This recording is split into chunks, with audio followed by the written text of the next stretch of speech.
जळगाव जिल्ह्यासह भडगाव तालुक्यात गेल्या 2-3 दिवसांपासून मोठ्या प्रमाणात मुसळधार पाऊस पडला आहे। या पावसामुळे सर्वसामान्य नागरिकांसह शेतकऱ्यांच्या शेती पिकाचं मोठ्या प्रमाणात नुकसान झालं आहे। सातत्याने पडणाऱ्या पावसामुळे गिरणा प्रकल्पाचे 6 दरवाजे उघडल्याने नदीला मोठ्या प्रमाणात पूर आला आहे। प्रशासनाने रस्त्यावर उतरत नदीकाठच्या गावांना सतर्कतेचा इशारा दिला आहे। तर भडगाव पारोळा जाणाऱ्या रस्त्यावर पोलीस प्रशासनाच्या वतीने चोख असा बंदोबस्त तैनात करण्यात आला। पूर पाहण्यासाठी व नदी किनारी कोणीही येऊ नये असं आवाहन प्रशासनाच्या वतीने करण्यात आलं।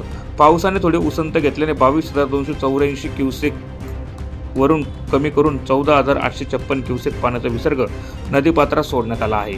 या प्रसंगी नागरिकांना आवाहन करताना भडगावचे तहसीलदार शीतल सोलाटे, नगर परिषदेचे मुख्य कार्यकारी अधिकारी रवींद्र लांडे, भडगाव पोलीस स्टेशनचे पोलीस निरीक्षक महेश शर्मा आदी प्रशासनातील अधिकारी रस्त्यावर उतरून नागरिकांना आवाहन करत होते।